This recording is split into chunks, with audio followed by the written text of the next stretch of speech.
Hello, my friends, and welcome back to yet another episode of Watching the Watchers Live. My name is Robert Gouveia. I am a criminal defense attorney here at the R&R Law Group in the always beautiful and sunny Scottsdale, Arizona. And today we're talking about Ukraine, still battling for their territory, for the future of their nation with an invading Russia. Little dictator Putin is still dictating away. And so we're going to go through today a lot of the recent events that's been taking place there in the war zone.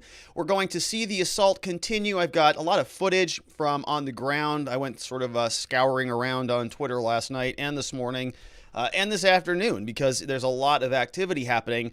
Almost had a hard time deciding what to clip and what not to clip. I mean, some of it's very gruesome, and so we'll cover some of the more PG-13 stuff, nothing that I think is too inappropriate, but we are going to see what's happening on the streets because the president of Ukraine is out there on the streets. He released a video today along with his other colleagues. We are going to watch it. It's in Ukrainian, but he's identifying, hey, this is the Service Foreign Ministry, the security guy. This is the Minister of War. This is the Minister of Finance. We're all out here.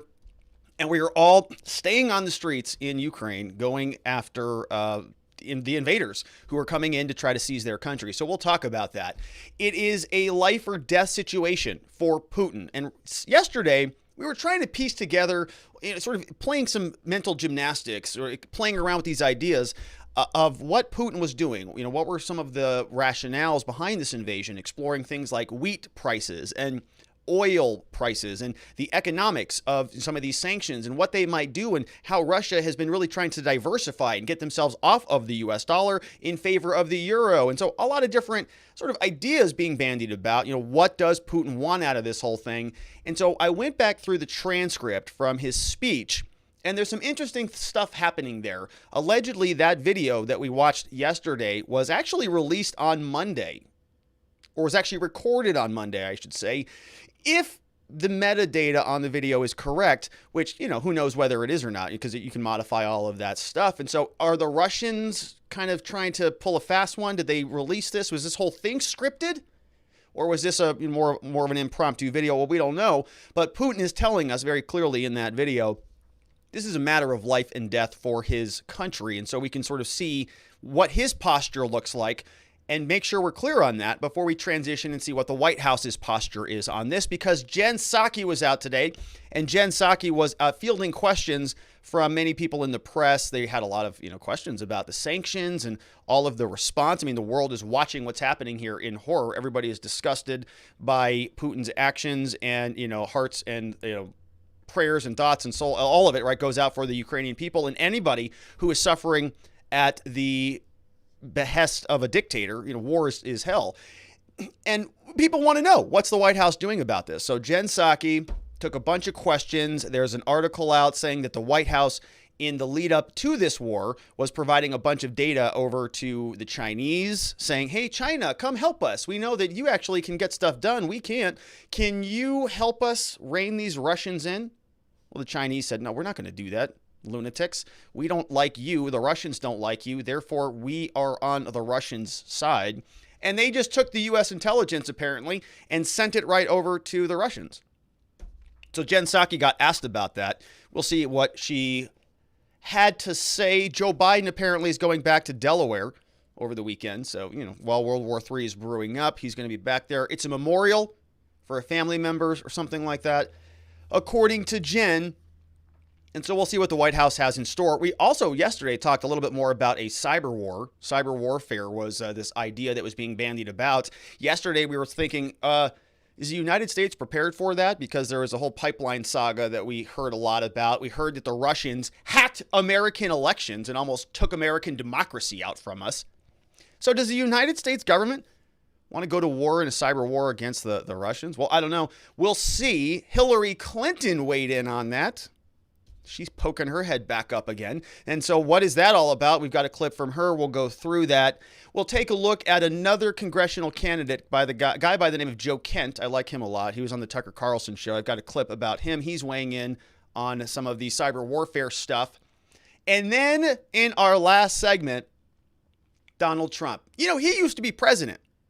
he had a lot to say about this issue, about NATO and about supporting the NATO allies and about NATO ripping off the United States. Remember that? He used to say these other countries are ripping us off. We're paying for all these things and they're not doing anything. So we've got some clips from him because he weighed in on this Ukraine situation some time ago, weighed in on the NATO situation, and a lot of his comments are seeming to be pretty prescient, aren't they? And so we're going to go through that. And so we've got a little bit of everything. We've got some Psaki in the house. We've got some Trump in the house. We've got old Putin dictating away. We're talking about war today. We've got it all. And so if you want to be a part of the show, the place to do that is over at watchingthewatchers.locals.com. There is a comments thread that looks just like that. If you're a supporter over there, you can jump in that comments thread. We'll take your questions. If you're also a member of YouTube, you get to use these awesome new GIFs or GIFs, however you want to call them. We still have the Canadian flag up. I'm going to change this next week. We're going to probably throw up the Ukraine flag. We'll see. Well, we'll see. We'll see. We'll still sort of it's hard to keep track of all the tyrannies, little dictatorships, there's only so much space on the screen from all the tyrants all around the world. So if you're a member on YouTube, you can also, you get these awesome badges that tier up the longer you're a supporter. I very much appreciate it. Of course, you can click the join button right there, or you can subscribe if you've not already done that. And I very much appreciate it. And so now let's get into it. Russia continues to invade Ukraine. We've got several clips that we're going to go through today showing the carnage, showing the war that is unfolding in front of us. Now, some of these things are, we're not going to actually see some of the more, violent videos that are out there, but they are out there. And some of it is actually, gut-wrenching as you would expect it to be. We're talking about war. We're talking about peaceful people who are sitting at home with their families, sitting around residential areas, suddenly being visited by missiles and tanks and gunfire. So not a good situation. Now, we'll start here. We can see that Horowitz posted this on Twitter. This was a post early this morning here in our time, but of course, remember that we are, far behind in terms of daylight. So here he posted this. This was happening, when it was dark out here, light out in Ukraine, and you can see weapons are being distributed to Ukrainians volunteering to fight the Russian attack. This is what that looked like, and you can just see literally boxes of ammunition that are being spread around. Блядь, смотрите, что происходит на Оболоне, блядь, ебать, вся Оболонь, блядь, все мужчины, блядь, собираются, блядь, посмотрите, как все будет. Приходите, мы вас будем всех встречать. Даже без документов раздают. Приходи, защищай свое государство Украину. Слава Украине. All right, and so, there's a lot of ways to take a look at this. You need to take a look at this and you say, are these soldiers just sort of getting new arms? Do they have training? Are they, qualified? Are these just countrymen who just, are picking up their arms, going up against a fully, fully trained and, nationally supported military, right? Is this sort of a David versus Goliath situation, or what's going on here? I've also seen a lot of headlines saying that Ukraine was now allowing people to own firearms and actually distributing the firearms. And so many people who are Second Amendment appreciative individuals like myself are very grateful that we don't have to sort of, race over and rush to a government crate that falls off the back of a truck because we happen to have some, equipment of our own. So, little differences, right? And you can see why some of those principles are so damn important so that you're not scrambling to protect yourself and your family in the event of a dictatorship. So here is another clip. This is coming over from OSINT Defender. This is video filmed by someone on the ground of what appears to be a Russian aircraft being shot down by air defense systems. And so we're going to see sort of a back and forth here over the next couple slides. We're going to see sort of point one for Ukraine and KIEV. And sort of they're, having, I think, a decent amount of success based on what we've been able to sort of see. And then we're going to see the Russians take out the anti-aircraft defense system. So here is a shot of the defense systems working, and then the Russians are going to take it out. Опять летит? Не, эта машина едет, не летит. А вот сейчас, да, летит уже, слышите, да? Назад летит. Слышите, да? А вот пролетел, видите, вот над нами?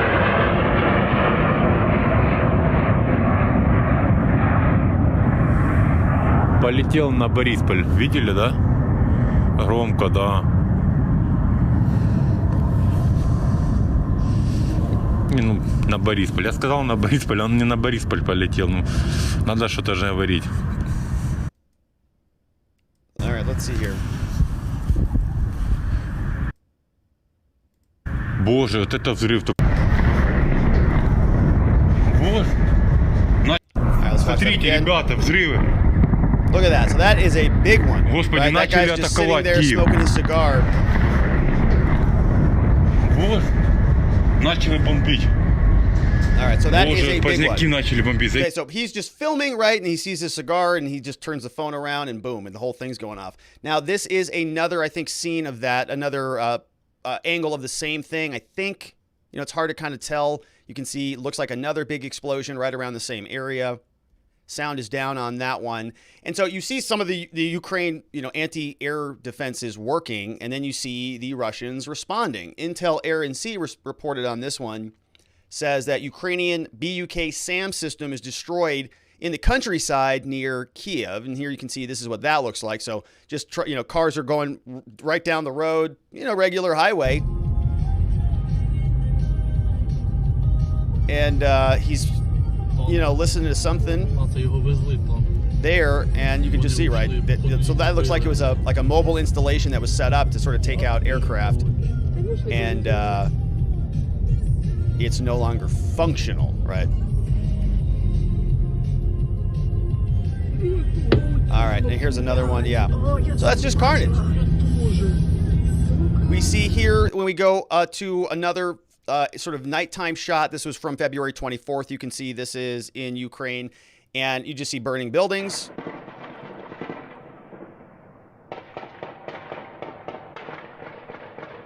You hear the gunfire in the background.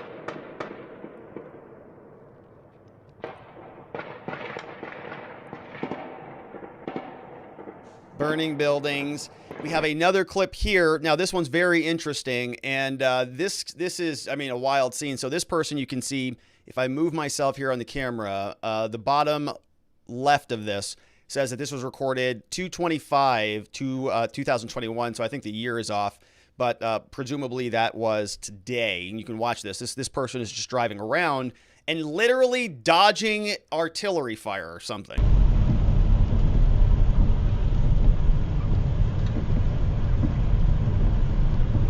All right, so we're going to see, let's see how long this one is. Yeah, the payoff on this is good. You're just kind of just driving down the road.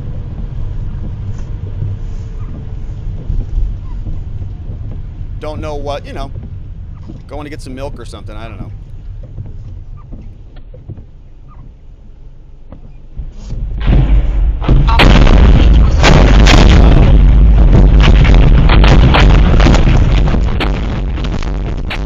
So he just takes off. Now he does a U-turn. And he's punching it.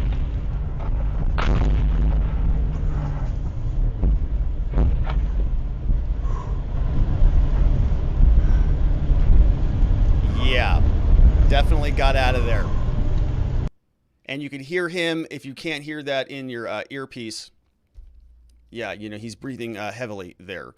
So now, obviously, you can see, right, a lot of bombardment, arterial bombardments, and there is a lot of infrastructure devastation going on. Yesterday, we heard that Chernobyl had been taken over by the Russians, and so aircraft is just sort of, avoiding Ukraine. And there are a lot of consequences to this. We said, yesterday, if Brent crude oil goes up over $100, then that increases people's price at the pump. Yes, but every single widget and item of food, clothing, groceries, everything is transported on gasoline. And so the cost to transport the goods also goes up. And so, in addition to, dead people, dead children, dead women, dead men, a country being taken over by a foreign invader, sort of in total, restructuring of the geopolitical sphere, right? A lot of real big consequences here. There are also people who are very concerned about, other important things that you have to think about. And so I want to make sure we give a proper attention to some of America's brightest scholars here over on The View. Let's check this out. We have some very intelligent concerns coming out of course, Joy Behar. estimates are 50,000 Ukrainians will be dead or wounded, Yeah. and that this is going to start a humanitarian crisis. Play. A refugee crisis in Europe. We're talking about 5 million people Yeah. that are going to be displaced. Yeah. I mean, it's heartbreaking to hear what is going to happen. Yeah. That's true. Well, I'm scared of what's going to happen in Western Europe, too. Yeah. You know, you plan a trip, you want to go there. I want to go to Italy for 4 years. I haven't been able to make it because of Yeah. the pandemic. And now this, it's like, what's going to happen there? Yeah. I know. It's just the worst. So poor Joy, she hasn't been to Italy and she really wants to go. She hasn't seen, some of the sights in some time. It's Sistine Chapel and, it's a problem. So hopefully this war is over soon. So Joy can get over to Eastern Europe, I guess. All right. So, okay, now that we've got that out of the way, hopefully she figures it out. Let's take a look at what actual people are doing on the ground in Ukraine. Let's take a look at the Ukrainian president. Guy's name is Zelensky, of course. He's staying there in Kiev, and former President Poroshenko, both of them are taking up arms, right? And this person on Twitter, Alex Salvname, had a very good observation. Let's compare and contrast these two guys versus, President Ghani over from Afghanistan, right? Who, the moment he could, he was out of his country with, whatever he was able to gather in the back of his pickup truck, I guess. And so here you can see CNN is reporting, telling us what the president of Ukraine is doing. Mr. President, can you tell me what you and the group you're with right now there are armed with and what your intention is if the Russians roll in the next few hours? Easy. Just my assistants here. This is the short Kalashnikov. We have just, let me see, maybe 4 and low on the 300 members of the battalion of the territorial defense. And we have 2 machine gun, and we have more or less that's it. That doesn't We sound... don't have any heavy artillery, we don't have tanks, we don't have an armed personal carrier because we launched this process just a couple of days ago. All right. So, okay, he's there. He's got something. He's got some gear, couple firearms and some gloves. So, all right. Well, that's kind of not the point, right? The point is that they are staying. Here is what Zelensky had to say, saying that he's being targeted by the Russians. Still not going anywhere, as we're going to see in the next slide. Here is Zelensky. According to the information we have, the enemy has designated me as target number 1. My family is target number 2. They want to destroy Ukraine politically by destroying the head of state. No matter how many conversations I had with other leaders today, I have heard several things. First one is that we are supported, and I'm grateful to every nation that helps Ukraine in concrete ways, not just in words, but in concrete ways. But there's a second thing. We are alone in defending our nation. Who is ready to fight with us? I don't see anybody. Who is ready to give Ukraine a guarantee to join NATO? Everybody is afraid. All right. And so, yeah, I mean, I think that's fairly accurate. Seems to be obvious. Okay, Russia and Putin have been calling him, Nazis and saying that they're going to denazify the entire Ukrainian, government. So it probably would make sense that they would go after him to sort of, they've been saying we're going to decapitate Ukraine, right? He's sort of the leader of Ukraine. So it kind of makes sense that maybe he'd be the first to go. And he's acknowledging that, right? My family's here and I'm basically going to stick around, as we're going to see. We have, this was posted today, earlier this morning, our time, which again, I think is sort of night over there. Zelensky shares a new video showing that he and Ukraine's leadership are still there, right? They're still there as this assault is going on. And in the White House and other places, as we're going to see here shortly, they're talking about Kyiv falling this weekend, if not within the next, 24 hours or so. And so here is this is going to be in Ukrainian, and we're not going to be able to understand it, but it says here, shares new video showing that he and Ukraine's leadership are still there. Glory to Ukraine is what you're going to maybe be able to make out. He and his team repeat it as the Russian invaders close in. So, not a complicated video. You're going to see he's referencing all of their different names and saying, glory to Ukraine. Here's what that sounds like. Всім добрий вечір. Лідер фракції тут, голова Офісу президента тут, leader of something, прем'єр-міністр Шмигаль тут, minister of something, Подоляк тут, another one, президент тут. Всі ми тут, наші військові тут, громадяни суспільства тут, всі ми тут. Захищаємо нашу незалежність, нашу державу. І так буде й далі. Слава нашим захисникам, слава нашим захисницям. Слава Україні! All right. So you say, well, okay, that's a stand, right? You got to give them commendations for that, for taking a stand. They're filming that out in front of something that I'm sure people there would recognize. And so they're going to be holding their ground, and we'll see, right? We'll see what that does. And certainly I think it is better than abandoning your people, hopping on the first aircraft out of Afghanistan. If you're supposed to be a leader, don't you kind of have to lead? All right. So that is happening in Ukraine. Now, over in Russia, of course, there's protests over there, right? There are people who are saying, this is ridiculous, Putin. What are you doing? Nobody wants this. Everybody, sort of wants a strong Russia, but maybe this is a bridge too far, right? Are there any people in Russia of that disposition? Turns out there are. And they're all being arrested because that's what happens in a dictatorship. When people speak out against dictators, what do? Well, the dictators are going to dictate. They're going to go and make arrests. We just went through all of this last week in Canada. We know how this works. Here, this is Rasis Bandari posted and shared this clip. This person is being arrested. He's yelling, of course, in Russian, arrest Putin, not me, right? Arrest Putin, not me. I'm not the criminal. He is. Арестуйте Путина, а не меня, блин. All right, so he's, speaking out there. This is what it looks like on the streets in Moscow, I believe. And so anti-war protesters are picking up. You're noticing, right, looks like to be a lot of government-ish vehicles, vans with sort of police sirens on there. All right, maybe all these people are going to be rounded up just like the Canadians were. Нет войне! Нет войне! Нет войне! Нет войне! Нет войне! Нет войне! Нет войне! Нет войне! Нет войне! Нет войне! Нет войне! All right, and so, that's a lot of people. And so hopefully they enjoy eternal prison. Now, everybody around the world is condemning this. Even the Taliban. Yeah, even the Taliban are anti-war. Here's what they said. They posted a statement concerning the crisis in Ukraine. They said the Islamic Emirate of Afghanistan is closely monitoring the situation in Ukraine.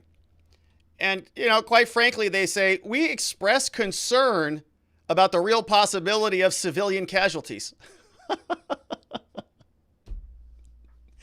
The Taliban, the Islamic Emirate, aka the Taliban, says here, calls for restraint by both parties. I agree. I totally agree with the Taliban on this one. I think it's really the restraint on the Russians. All sides need to desist from taking positions that could intensify violence. They're peacekeepers.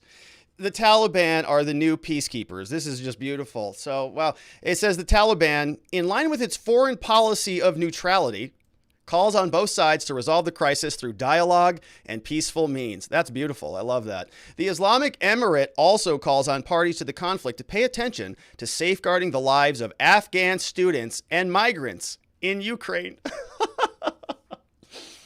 Well, the Taliban, they're just, okay, well, I guess I don't even know what to say about that. It's hilarious. Dialogue and peace from the Islamic State. Love that. All right. Well, there's a lot to unpack here. Yesterday, we were talking about Putin. Why is Putin doing what Putin is doing? Now, we talked about wheat. We talked about food production. We talked about economics. We talked oil and the sort of transition off of the dollar onto the euro in their settlement of exports with China. We covered a lot of ground yesterday.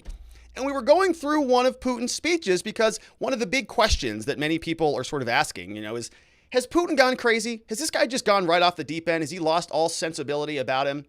Or has he been, in fact, sort of articulating what his position is for a long period of time? And yesterday on the show, we talked about the difference, of sort of two people playing different games and trying to meet in the middle and negotiate, right? Joe Biden and the West, many people sort of in the, in the Eurozone, elsewhere, are all talking about sanctions and about, financial penalties and trade gaps and all this stuff, okay? Whereas we're looking at what Putin has been saying, he's not talking about any of that. He's talking about sort of this, global return to prevalence of Russia, and the sort of a rebirth Soviet Union, talking about a life and death battle of the nation of Russia, sort of a battle for the soul of the country. And so we're talking different languages, right? We're having two different conversations here. Somebody wants to, to get married. Somebody else just wants to get a cup of coffee. You're like, what the hell's going on? This is weird conversation happening. We're on different levels. Here now, we want to take a look at that speech. Turns out there is some evidence that Putin's speech that was released yesterday announcing the new invasion, or the new special operation, as he called it, it may have been recorded as early as Monday before any of this stuff took place, right? That would have been 5 days ago on the 20th, before all this took place. Where does this data come from? Here we've got, this is a Russian magazine called Nova Gazeta.ru. And here's what they came up with. Now, I translated this. They say Putin's speech about the declaration of war was recorded on the evening of February 21st on Monday. You can just download the video right off the Kremlin website and check its properties. Very curious. Right, so somebody did that. Now, who knows whether or not that's accurate or not, right? Can't you change the metadata on a video, right? I don't think it's burned into the video. I'm sure the Russians would be able to, change it. But yeah, if you look at it, it does say that it was created on the 21st. That was several days before the actual invasion. And so is he just doing, is he just a madman? Or is this all part of sort of a strategy? Is he trying to synergize some of this? Is this payback for something or other? I don't know. But this person on Twitter, his name is Hans Monkey, thinks that this is just a beautiful sort of symmetry thing. He says the Biden-approved Ukraine coup was completed on February 23rd, 2014. Says that's also the day when Russian was abolished as an official language in Ukraine. So the coup, he says, was completed, and there was a slap in the face in Ukraine. You don't get to speak Russian here anymore. So Han says, yeah, no wonder Putin chose February 23rd as the day to right perceived wrongs. He says it's weird, though, that the intelligence community geniuses didn't see it. And so you start to see, well, maybe there's some, accuracy to this thing. Maybe he is sort of he set the dominoes up and he's knocking them down. Put the first one in motion, released the video, recorded that. I'm done. He's done. I took the day off, okay? I took invasion day off. I already recorded my videos. My work's done, all right? Leave me alone. Don't bother me. So who knows if there's any truth to that or if there's any symmetry there, but it wouldn't surprise me that there is some symbolism, at least. So we went back to that video. Remember yesterday we were listening to the translator, and the translator was having kind of a difficult time piecing together what was happening? Well, it was a big, long speech. I got the transcript, and before we listen to Jen Psaki is coming up, I want to make sure we're clear on what Putin is saying to the rest of the world. Okay, so we're going to hear from Jen. We're going to hear from all of these bureaucrats over the next, long period of time. Sanctions, blah, blah, blah, which, as we're going to see, I'm not sure I really buy much of it at all. But they're going to talk a lot about it. We're going to hear a lot of fist pounding and, Republicans are talking, strong response and all that, which is all true, right? All true. Nobody wants a sort of a World War III here. But let's just make sure that we know who we're dealing with, for crying out loud. Can we just listen to what the guy is saying before we start to ascribe a bunch of different motives to him? I'm not justifying him at all, but let's just make sure we're clear on what he's saying. All right. So this is the transcript from Bloomberg. This came out yesterday, February 24th. President of Russia says, dear friends, I'm speaking today about Donbass and other areas of Russia. Okay. I've got 2 slides. We're not going to spend a lot of time on this, but there are some clear things I'm going to take out of a giant speech. Here's what he says. Any further expansion of NATO's alliance or their infrastructure or the ongoing efforts to gain a military foothold in Ukrainian territory are unacceptable for us, right? So it's a geographical thing. It's a sort of a military chess piece is on a place that he doesn't want it to be. He says, of course, the question is not about NATO itself. It merely serves as a tool of U.S. foreign policy. The problem is that in territories adjacent to Russia, which I have to note is our land, a hostile, quote, anti-Russia is taking shape. Fully controlled from the outside, it is doing everything to attract NATO armed forces and to obtain cutting-edge weapons, all right? And we've talked a lot about this, right? Putin has said for basically day one, this thing is really what stood out to me is this, our historical land.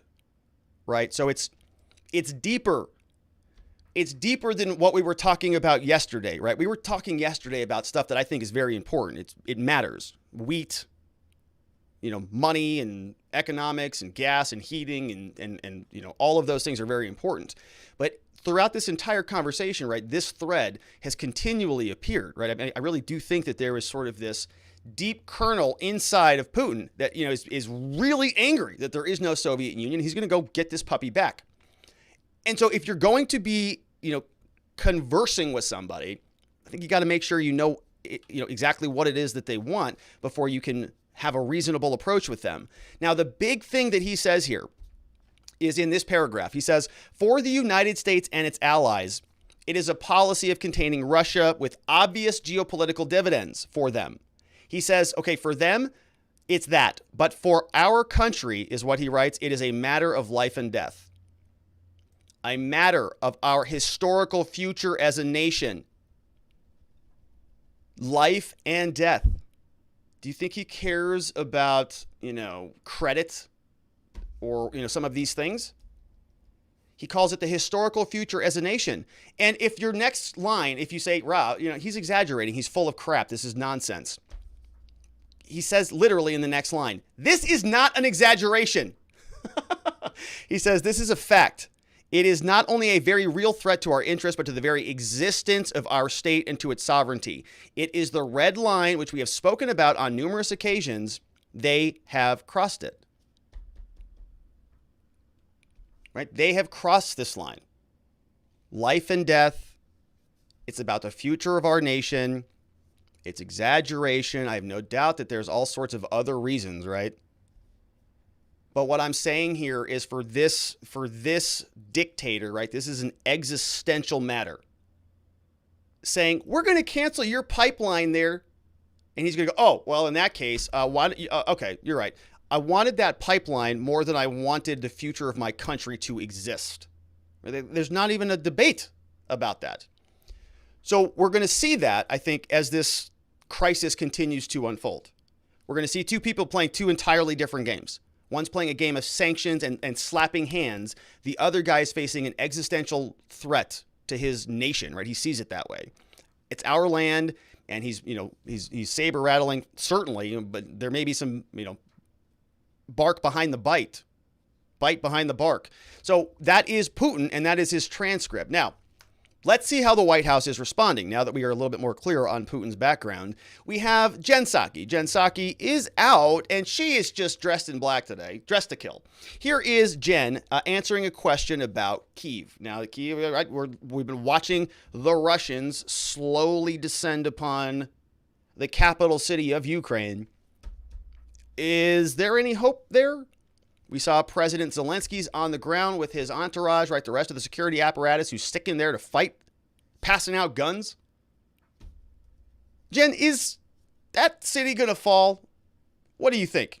Well, I would just reiterate, as we've been warning for months, that Kyiv falling is a real possibility. And we've continued to see Russia's progression. Even as we've seen resistance on the ground, Russia's military continues to advance toward Kyiv. So there is that real possibility.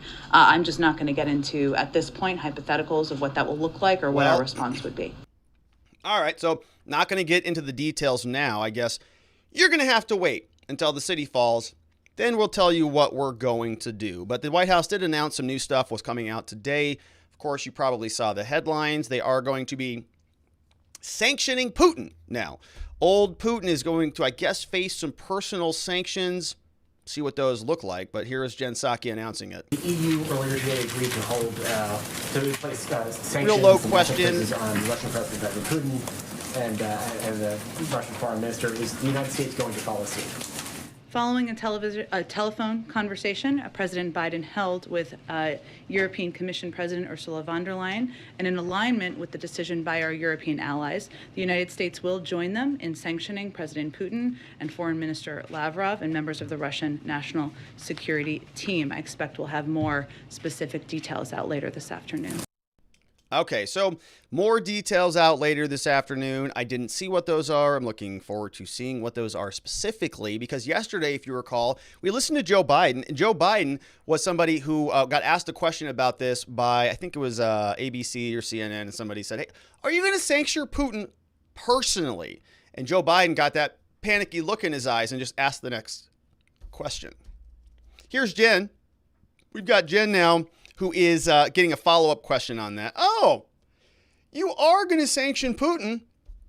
Jen, are you going to get his personal assets? Because that's what everybody wants to know. So was this decision to coordinate with allies meant to show unity, meant to show that Putin is a pariah, or do you think it will actually have an impact on Putin in practice, given the uncertainty about the extent and location of his wealth? Sure, I understand what you're asking. I'm just not going to get into specifics about his financial assets from here. Why? Again, I think what is important and what we are hoping the world takes away from this is the unity through which the United States, President Biden, is working with our European partners and allies. What does that even mean? Look, we have heard so much of this garbage, I can't even take it anymore, right? That's basically the only thing. It's sanctions and unity, sanctions and allies, sanctions and support. And they just keep saying this. And when you say, yeah, but the sanctions aren't working, what are you going to do to, I don't know, stop, the continual Russian aggression, if anything?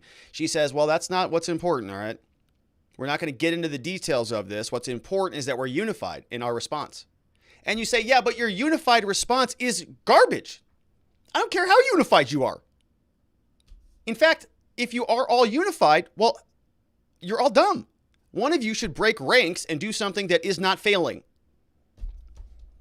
But they keep going back. We're unified. We're going to support our partners, and on and on and on and on. And here's Jen. Say if this will or will not impact him, other than showing that he's, an outlier. Again, I'm not going to get into his personal financial assets. That's typically not something we would do from here. But I would note again that the steps that were taken yesterday and announced yesterday, sanctioning the 10 of the largest financial institutions in Russia, accounting for a huge percentage of their banking capacity, of their financial system capacity, I should say, and even the anticipation of that. Has had an enormous impact on Russia, whether it's the currency, the ruble that has fallen, the markets, skyrocketing inflation in Russia. And we also have taken steps to sanction oligarchs around President Putin, people who have benefited from corruption and cronyism in the system, and even their family members, to prevent them from having the capacity to move around their assets. Yeah, so, look, she's willing to talk about a lot of different things. She went down a whole litany of other things, banks and everybody's, sort of extended families and all of that.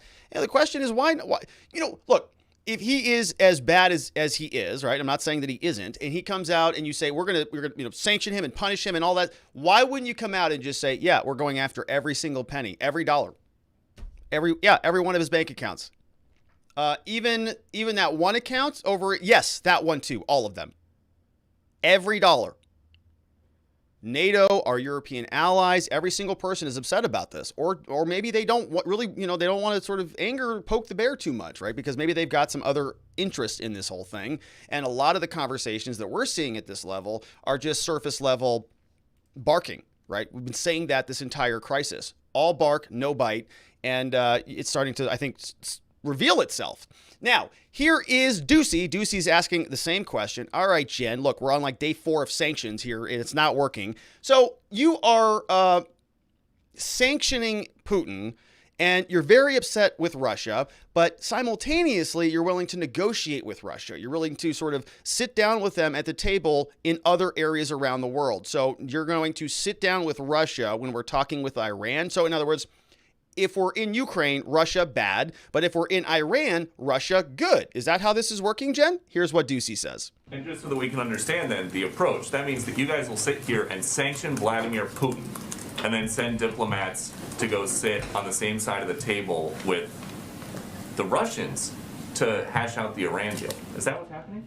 That's right, Peter, but I don't know why you sound so skeptical. What our job here in the United States and from any government is to take steps that are in the interest of the American people and the United States of America. And part of that would certainly be reducing Iran's capacity and ability to have a nuclear weapon. I think there's no question about that. Okay, so it's like, all right, so are you cutting off Russia from the international community or not? Like, yes or no? Are they friends? Are they... You're happy with them if they bring you a present in Iran, but you're unhappy with them if they don't in Ukraine. And so you're kind of mincing. You're going to sanction them, but kind of not sanction them. You're going to excommunicate them. You're going to condemn them. You're going to admonish them. But all of these other things, like, they're kind of okay to work with over here. Weird. Now, it's not unusual for this administration because, as we're going to hear from this person who is Salman al-Ansari, some interesting things happen when it comes to the Biden administration and foreign diplomacy.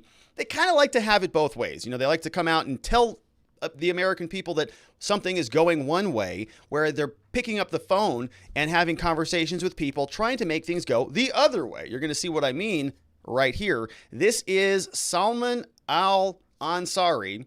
He's over on whatever network this is. I can't see it. France. He's talking with somebody over in France. And they're talking about the war in Ukraine. And they're saying, you've got experience dealing with that Biden administration. How do you see this whole situation unfolding? What we're now looking ahead to is we're waiting for remarks from the U.S. President Joe Biden. One of the measures he might announce is the release of a strategic reserve of oil and gas. The United States is a producer of crude. But will he then be, in your view, on the telephone to the king or the crown prince to talk a little bit about whether or not they too can help out by pumping out more oil? Yeah, I think we have to put things into context. Last year, President Biden blamed the Kingdom of Saudi Arabia for the fossil fuel at the climate summit. And subsequently, Francois, 1 week later, he asked Riyadh to increase its oil production to lower the prices of oil. And it was a way to throw the blame on Saudi so he can cover up his primary responsibility for all his missteps after he knocked down the U.S. shale oil industry. So are you saying that the crown prince won't pick up the phone? It's not about picking up the phone. The U.S. will always remain as the most strategic ally, not only partner, to the Kingdom of Saudi Arabia. But at the same time, the current administration has made a lot of mistakes against the custodian of the two holy mosques, the Kingdom of Saudi Arabia and the center of Islam, by calling it a pariah. So you call Saudi Arabia a pariah the moment you don't think you need it, and the moment you need Saudi Arabia, you call it a partner. Saudi Arabia doesn't like to play these games. So it's ridiculous, right? That's exactly right. Nobody wants to play those games because it's stupid. So it is, this sort of so Biden comes in. We're going to stop the domestic production of oil. We're going to then come out and say Saudi Arabia is responsible for the production of oil. But then when we need the oil, pick up the phone. We need the oil here because we just wiped out our own production. Then they go and get the country involved in a, pretext for another world war, and we're going to see oil become a problem again. And so poor Biden, just can't figure it out. Maybe he needs another 30 years in government to figure out how this stuff works. But as the Biden administration was watching, remember, we were here on this channel talking about a lot of other things, while Joe and Ned and Anthony Blinken and Jake Sullivan and all of the people, right, were out here day after day screaming, Russia, Russia, Russia, Russia, and then really not doing anything about it, right? They activated 3,500 troops or moved 8,500, but nothing was going to happen. So it was all bark, no bite. We chronicled it for a long period of time. Well, we were wondering, are they doing anything consequential? Like if you're Putin, if you're sitting on the other side of this equation and you're like, we're getting ready to invade, let's see what the enemy's doing. And you go, well, we have 130,000 troops. They have 3,500 troops. How are we doing? I think we're doing good. Yeah, invasion looks like it's on. We're not going to be having to need to change the schedule. We'll move forward. Yeah, move ahead. And so all of that was happening. Many people were wondering, is the U.S. going to do anything, even Ukraine and Zelensky, or not even U.S., right, but NATO, really more specifically, to back up and buttress Ukraine? And as we just saw earlier on the show, Zelensky is saying, no, not really, right? Everybody has just sort of accepted our fate, and they're all laying down. All of these so-called NATO allies that were giving us a big pat on the back, oh, no, they're nowhere to be found. Very convenient. It turns out Joe Biden and the White House, they were trying to, enlist other allies. And we have to look at this story before we get into our next Jen Psaki clip.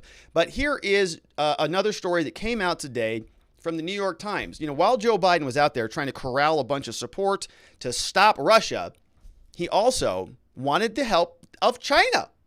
Why not? New York Times reports that U.S. officials repeatedly urged China to help avert war in Ukraine. Americans presented Chinese officials with intelligence on Russia's troop buildup in hopes that China, President Xi, would step in. But guess what happened? Oh, they were repeatedly rebuffed. Why? Because it's China. These people are so dumb. But they call China and they say, hey, you know those communists that are your neighbors? Do you have any interest in helping us stop them? Your mortal enemies? Do you have any interest in helping your mortal enemies stop your friend? And they said, no, we don't. So Biden's like, oh, well, guess maybe we shouldn't have provided you with all of that intelligence. Anyways, it says here, over 3 useless months, senior Biden officials held at least a half a dozen urgent meetings with top Chinese officials, and they presented intelligence showing a troop buildup around Ukraine, which I'm sure the Chinese were just thrilled to see. Oh, this is how you do your intelligence briefings on your adversaries? Perfect. And they beseeched China to tell Russia not to invade because, the U.S. is ineffective. China is not. They're realizing that. Each time, the Chinese officials, including the foreign minister and the ambassador, rebuffed the Americans. Okay? Because that's what they've been doing this entire time. We saw it. We saw Anthony Blinken sit down with the Chinese ambassador and say, you guys are really offending the world with your treatment of the Uyghurs. And he said, listen, you racist white person. How dare you?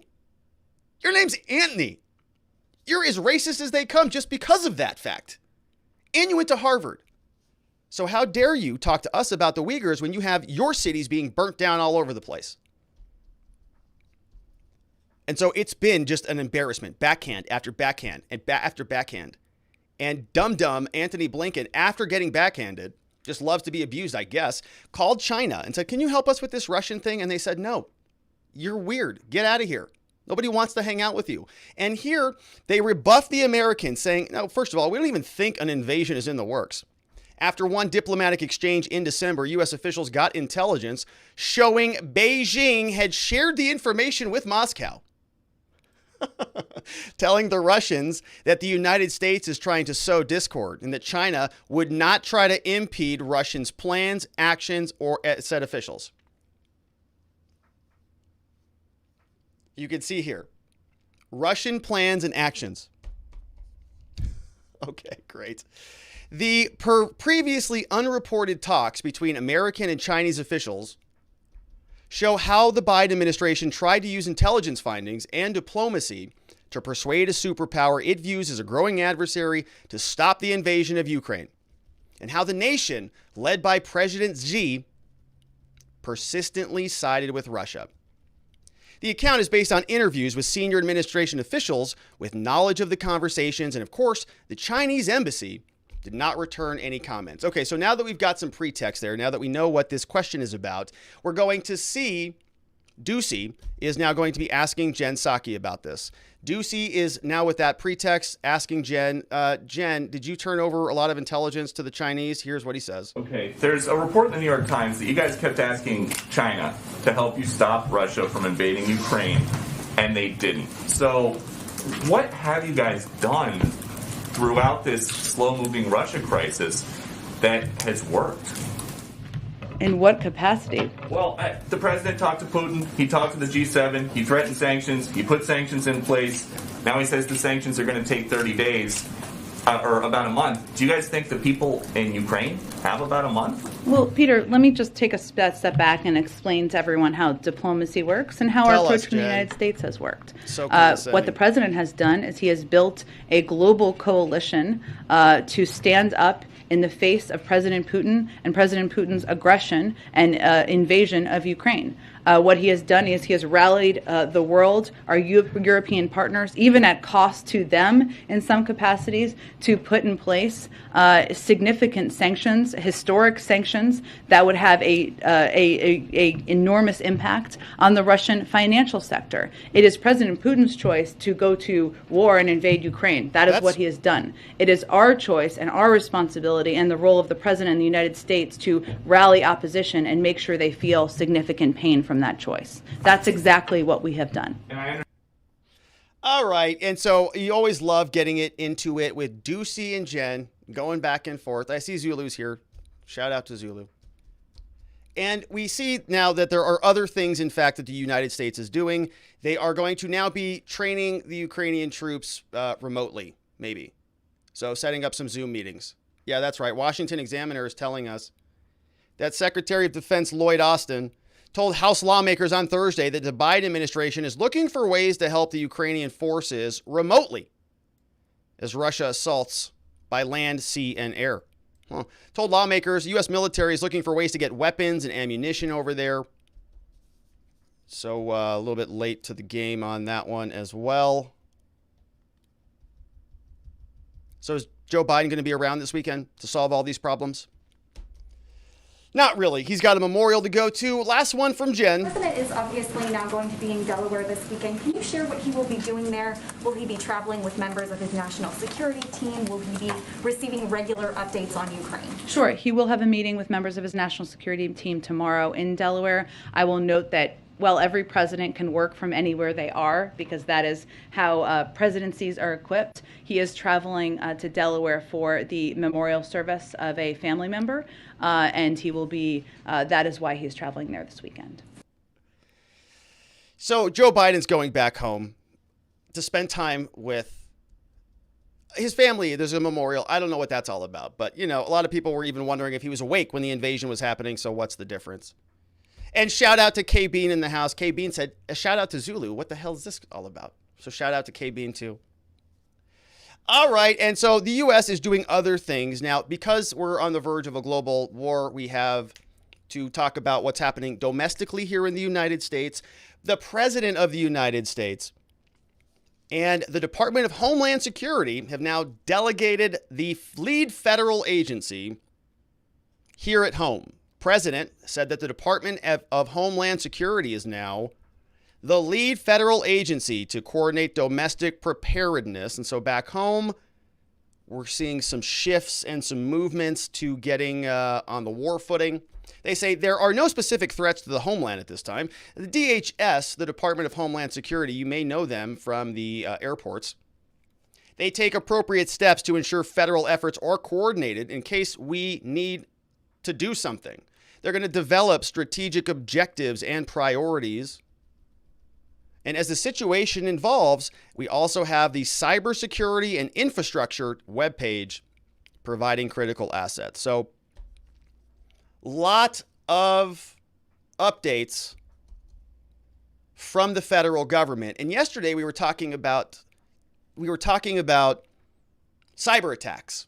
A lot of the cyber attack conversation. And we were asking ourselves, is this a good idea or a bad idea? You know, is this a sort of a front that the United States feels competent in? Here is Joe Kent. He's running for Congress, Washington 3. He was on with Tucker yesterday. Here is that clip. Cyber attacks, and not just from one side, are suddenly part of this story. We're going to ask retired Green Beret Joe Kent about retired Green Beret. After a technical snafu. We're going to listen to him. And then after this, we've got Hillary. Now, Hillary was on sort of a competing show. She was over on MSNBC. And she's also going to chime in on, you know, cyber warfare because she's got a lot of experience in this. Hillary Clinton is somebody who's got email experience and server experience and wiping off CD-ROM hard drives with a cloth, I think, is all happening there. And so here is the rest of Joe Kent before we get to Hillary. Joe Kent, great to see you. So what do you think a wise response to this invasion from the United States would be at this point? Well, Tucker, it's not opening up a new front, and that front would be a cyber attack. I know there's people in the Biden administration, there's lawmakers, and there's hawks offering up our cyber capabilities. And we do have cyber capabilities. However, opening up a new front and directly attacking Russia with a cyber attack would be viewed as an act of aggression and just plunge us further into this conflict. What we should be looking for is every single opportunity that we have to dialogue with Putin and offer him a off-ramp, in particular taking NATO off the table, as opposed to beating the war drums even more. And also our cyber capabilities, considering how much infiltration there is in our own cyber network coming from China, is extremely unwise at this juncture. So, all right, so Mark, you can go watch the rest of Tucker if you want that. So basically he's saying, right, unwise juncture, not a good idea to be sort of playing around on a front where maybe your qualifications are just not up to par. We don't know. But Hillary Clinton, she's very sophisticated. She's got a lot of experience with hacks. Here's what she had to say. As a country to encourage and support those people? David, that's a great question. And what can we do to help? I did not encourage the demonstrations back in 2011. I did point out on behalf of our country that they were in response to what was an obvious effort by Putin to stay in power and to literally rig his elections. Now we are looking at Russians once again in the streets. They don't want a war with Ukraine. There's a lot of family and other connections between Russians and Ukrainians. I think we can have both, what I would argue for government support, but also non-governmental support. There were reports overnight that Anonymous, a group of hackers, took down Russian TV. I think that, people who love freedom, people who understand that, our way of life depends upon supporting those who believe in freedom as well, could be engaged in cyber support for those in the streets in Russia. We did some of that during the Arab Spring when I was Secretary of State. I think we could be also attacking a lot of the government institutions and, again, the oligarchs and their way of life through cyber attacks. And it will be difficult to get actual physical support, but I think we should be looking at that. I mean, the old days of, Radio Free Europe and getting and beaming in. All right. Sorry, everybody. Sorry. I know that. Get her out of here. I know it's a lot, but you heard her, right? And she's going back. Mike, is she coming back is my question. Is she coming back? Is she running again? She's sort of poking her head back up again, and she's talking about her credentials. When I was Secretary of State and we had the Arab Spring over there and I solved all sorts of problems. You go, oh, are we going to see this again? I don't know. Well, now that we're talking about, Hillary, and if she's coming back into the race, if she's going to be running again or something like that, could you imagine if that happens? It reminded me, we used to have sort of a different administration in charge, one that resembled competency. And Donald Trump spoke out a lot on the Ukraine-Russia situation. Was really sort of involved in it pretty heavily because he was having to field attacks constantly about being Putin's right-hand man. A lot of conversations trying to rub Trump's nose in all of this. You might remember stuff like this from CNN. Here is what they said when Trump was being interviewed. They said Trump is being ridiculed for saying that Putin won't go into Ukraine. Now, remember that for some context here, right? Why might Trump be ridiculed for that? The context here is that Trump is saying that they won't go into Ukraine, and they're saying, oh, he's so dumb. They're already in Ukraine because he forgot that Obama failed and let them take over Crimea. And so they're like, oh, dumb Trump, he's already in Ukraine. He's already taken it over. So if you say that he won't go in if you're president, that's kind of dumb because he's already there. And so you can see, right? CNN was like, oh, he's just so dumb. He doesn't know anything about foreign policy. He can't get anything right. Here's what that looked like back then. I just want you to hear this. This is the original statement he made on ABC. I have my own ideas. He's not going into Ukraine, okay? Just so you understand. He's not going to go into Ukraine. All right, you can mark it down, you can put it down, you can take it anywhere you want. He's already there, isn't he? Okay, well, he's there in a certain way, but I'm not there. You have Obama there. So his critics saying that answer is just more evidence that Trump doesn't have a proper handle on foreign policy. Trump trying to... Okay, so you see where they're going with this? Oh, he said that they're not going to take it over. And like, well, they already took it over. George Stephanopoulos, he's like, hey, Trump, you're so stupid. Let me explain this to you. They've already taken it over. And he says, yeah, I know they took that portion of it over when your guy was in charge, but that's not going to be the case anymore. And you can mark it down. Trump came out after he was getting skewered by this on CNN and all over the place. And he was out explaining exactly what he meant. And this is what that sounded like. A good answer over the weekend to one of the shows on Russia going into the Ukraine. I said very simply, they're not going to do it on my watch, essentially. I said, Russia will not go into the Ukraine. Now, I said that. And the next day, the story comes out, and we really let it roll a little bit. Actually, I think it was USA Today. A couple of them covered it accurately, what I said. But a couple of papers said, Donald Trump doesn't realize that the Crimea was already taken. I know it exactly, 2 years ago, approximately. Okay, approximately. It was taken during Obama's watch. Yeah. So when I said, believe me, Russia's not going into Ukraine, all right? They're not going into Ukraine. The person said, but they're already in Ukraine. I said, yeah, well, that was 2 years ago. That's. I mean, you want to go back? You want to have World War III to get it back? That was during Obama's watch.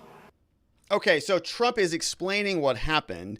And, you know, he's always been talking a big game on this, right? Always, don't you even think about it. I will nuke you back into the Stone Age. And I'm not even joking about that, right? That has been Donald Trump's sort of shtick, this big kind of like tough guy bravado is what the media said. And that's all they said it was, right? He was just this big bravado guy and there was really no meaning behind anything that he said. Well, you know, Trump was out very recently and he was adding a little meat to those bones about some of those underlying conversations that sounds like they may have happened. Here is what the New York Post is reporting. They say that Trump talks about Putin mocking Merkel and more down at Mar-a-Lago. Now, this took place back on President's Day. It's President's Day.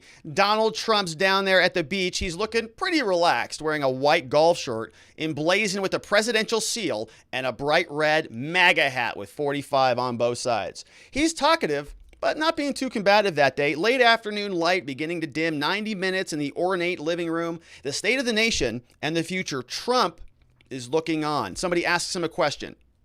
You think the presidency here under Joe Biden is as bad as it is? Trump says, quote, if you took the worst 5 presidencies together, it would not be equal to what's happening to this country. He ticks off a litany of different things, talks about mounting energy prices, says, I never thought anything like this could happen to us. All right. And so Trump is out there. He's getting comfy. He's relaxing on the weekend. He's seeing America crumble down under Joe Biden. And he's talking. And this reporter says, you know, as I was talking to Trump, there was news breaking at the time about Vladimir Putin's declaration of independence for those 2 regions in the Donbass. Trump was flabbergasted by the audacity, but not surprised. Says, you know, a reporter, you know, I got along great with Putin.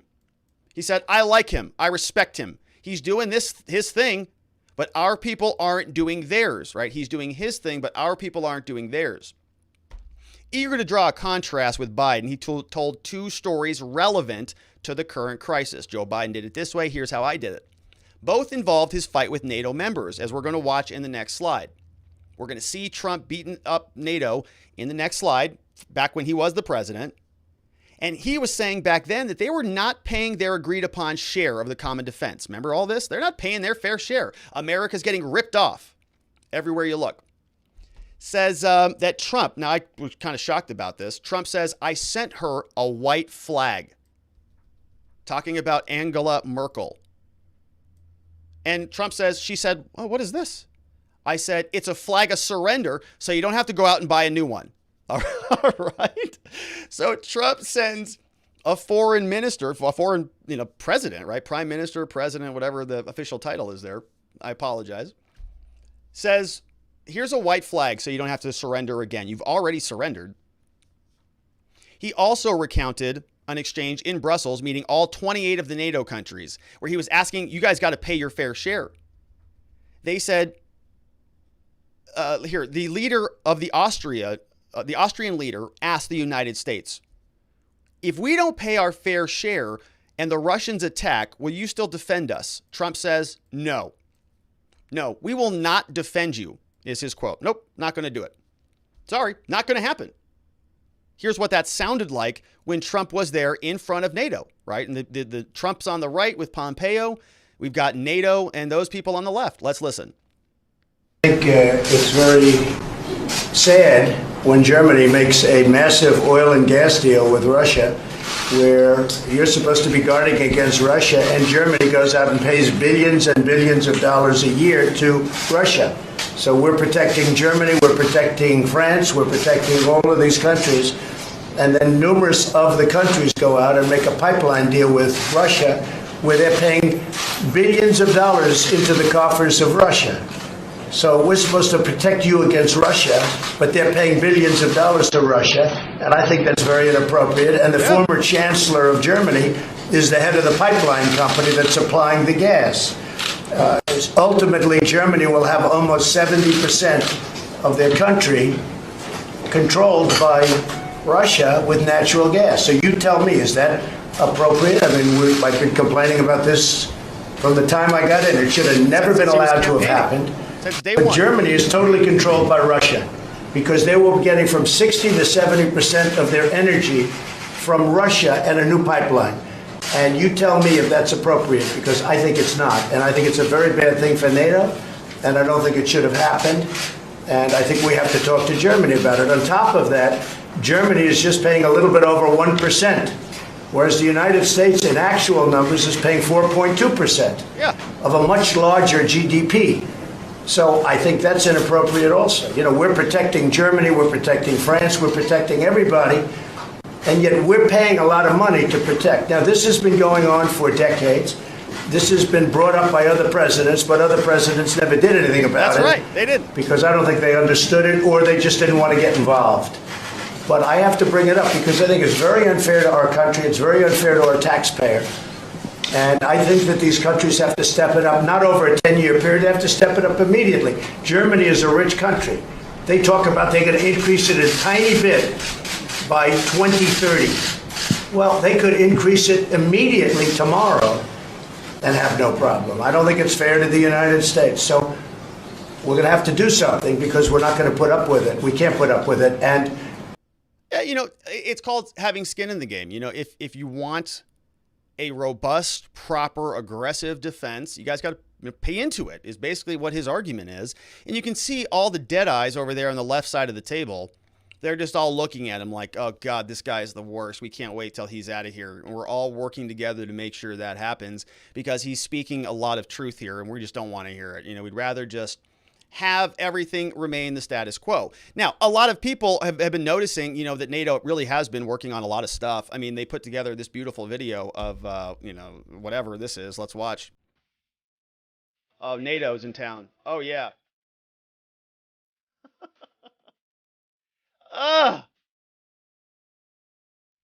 At NATO, diversity is our strength. Nous parlons une multitude de langues. Nous possédons des talents différents. Our own unique personalities.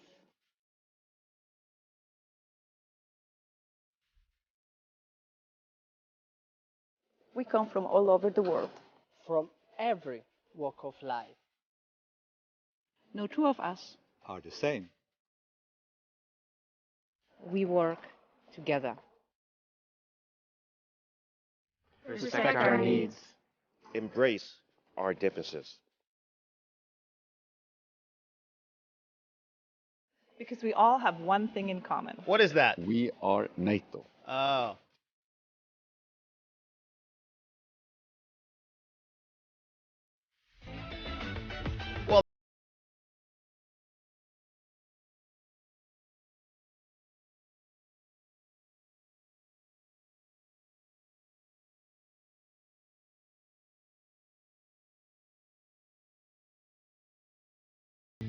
All right. So, that looks like it's going to be a great, startup for like a social media company out of California or something, like a bunch of, fun people getting together and, laughing and hugging and winning and succeeding and talk. It doesn't look like a very robust, aggressive military sort of defense alliance to me. That's just me. Now, I know there's a big sort of difference on this. Right? I've been making fun of the woke Marines, drama TV guy, that guy for a long time, sort of laughing at people like Lloyd Austin and many others who sort of have their priorities misaligned. Right? Putin. The Chinese, their military, right? They're talking about genetically engineered super soldiers with all sorts of, biogenetic modified enhancements and all this stuff. And our people are talking about, like seatbelt extenders and things because they're too fat to pass their physicals. So, you just have to recognize it and sort of laugh at it. Now, there are some very interesting things that popped up from this reporter who was having conversations with Trump down at Mar-a-Lago before we did that little detour and talked about NATO. Trump also had some insight about Putin. So this reporter is, once again, sitting down there and says, Trump, got some questions about all of this. Now, he was answering. His answer led to a public uproar here. Let's see where this goes. Trump later insisted he was not reneging on a prior deal. Still eyeing his experience and his current fecklessness against Russia, Trump said NATO is a paper tiger. There are other stories making the rounds too. They're even more provocative. One has it that Trump, noting that Putin seized land from Georgia when George Bush was president and seized the Crimean Peninsula when Barack Obama was president, apparently Trump, when he met with Putin, warned Putin against a land grab on his watch, right? Trump goes to Putin, says, listen, you took Georgia when Bush was in office, right? Listen, you took Georgia when W was here. You took Crimea when Barack was here. I'm going to warn you right now. Trump says, if you move against Ukraine while I'm president, Trump apparently said, quote, I will hit Moscow, is what he says, apparently. If you move against Ukraine while I'm president, I will hit Moscow. Putin reportedly scoffed, says, no way. Trump said, all those beautiful golden turrets will be blown up. Better watch it. Putin says, no way. Trump says, yeah. Yahweh. It'll happen. And if you doubt me on this, just go ask Soleimani about what happened to him. Very careful there, Putin. And Putin goes, this guy's crazy. This guy's crazier than I am. Okay, I guess I'm not going into Ukraine now. And he didn't. So apparently there's some other conversations happening there. Apparently, another conversation took place with President Xi. Similar story involves Xi Jinping. During his visit to Mar-a-Lago in 2017, he went down to Florida. Trump famously interrupted their chocolate cake dessert to declare he just ordered the military to fire 59 Tomahawk cruise missiles at a Syrian airbase after the Syrian government used chemical weapons against rebels and civilians. Remember that? I remember that. China is over there. Trump launches 59 Tomahawks at Syria. During that visit, Trump reportedly told Xi that any military move against Taiwan would be met with an attack on Beijing. If you even look at Taiwan wrong, we are going into Beijing. All right. Now, look, if it's only one story, you sort of kind of maybe disbelieve that. But now we've got two stories that have the same pattern. It looks a lot more likely. Xi, like Putin, is said to have been stunned, though it's possible neither man believed Trump was serious. While it's also possible that both accounts were exaggerated, this reporter notes, it is a fact that neither man made moves Trump is said to have warned against while he was president, which is true. So who knows if Trump said those things or not. He says, quote, I got along with the best with the tougher ones, is how he summarized his relationship. But he tells Putin, you're not going to do what you did to Bush. You're not going to do what you did to Obama. Not going to happen here. I will take out Moscow. And you can tell China I'll do the same thing. If they even think about Taiwan, it's Beijing. We're not playing around. So, I don't know. Had a lot less aggression.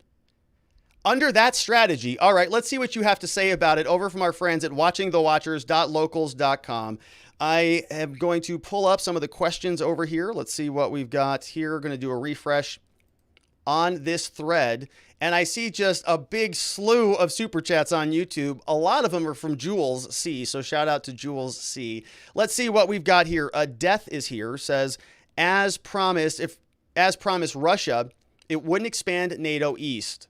Promise Gaddafi, if he gave up nukes, they would leave him alone. Promise Ukraine, they would protect them if they gave up their nukes. And so I think Death is sort of highlighting some of the double standards or broken agreements that may have been made over the years. We had another one from Maverick Valor Studio. Says, as a proud American, I'm neither pro-Russian or pro-Ukraine. I'm just pro-US.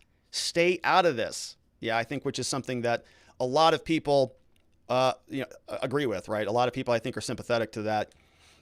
And really a big part of this is I think people don't want to be dragged into something that really isn't their business. I think that anytime somebody has sees violence or war, right, everybody is instantly sort of recoiling from that. I think nobody wants to see that.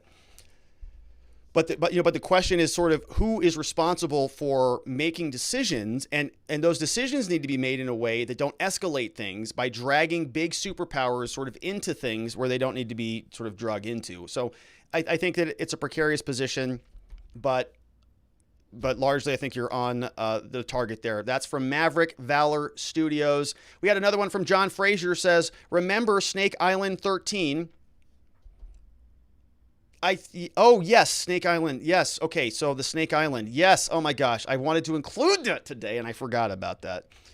All right, we'll save that. I may make a second video about that. The story goes, apparently, there were 13 Ukrainian soldiers who were protecting an island, and the Russians told them to leave. They didn't leave. They said, F you, get out of here. The Russians attacked them, and they died protecting their country. So that was John Frazier. Yeah, that was I wanted to include that, and I just ran out of time. We have Timber Traveler is here. Timber Traveler is here. Says, still doing our weekly convoy on Saturdays. Most of the length of Vancouver Island, British Columbia. Flags on overpasses daily at 4 p.m. And he's waving the Canadian flag, Canadian flag, Canadian flag. So that's awesome. So that's Timber Traveler. Yeah, and I know that there's a lot of convoy news, and so I've got sort of a couple of videos in the queue over the weekend. I've got an update, certainly on the convoy, and there's a couple. The Supreme Court, right? Supreme Court judge obviously just got nominated. Judge Brown, Jackson Brown, or Brown Jackson, I forget, just got nominated. So going to have to do a recap on her. We've talked about her, public defender. Oh, kind of one of my people. So we'll have to see what the deeper dive looks like there. But yeah, there's a lot to cover. And shout out to the Freedom Convoy, British Columbia, Timber Traveler. Awesome. Hope you guys are doing well. We have a couples from Jules C is here. Says, careful, they have the Tsar Bomba, kablam, right? I think talking about Russia. They have the biggest nuclear bomb I think that's ever been created, right? They still have that. The Tsar Bomba. From Jules C. Jules C also says, it's China. It's not China. It's China. Eddie Oliver is here. Says, Rob, I'm still simping for Psaki. Little hottie in the black dress. She looks like a vampire, which are technically considered dead. Does that, I can't read that, Eddie Oliver. This is a family show where we talk about war and criminal law and death. Jewel C is here, says you can't stop Russia, says that he would do things to Psaki, and says she's fine. We got a lot of Psaki fans in the house. I'm glad we have the Psaki gif. We have Kelly Cohen Stewart says, please don't make me listen to her anymore. So we're like evenly split on the Psaki. Like, it's probably not even, but on the super chats it is. Jewel C says, says she can take it. Claudette Garrity says, thumbs up, everyone. Barry Cream, yes, please, says, I guess General Milley's connection with the Chinese general wasn't useful after all.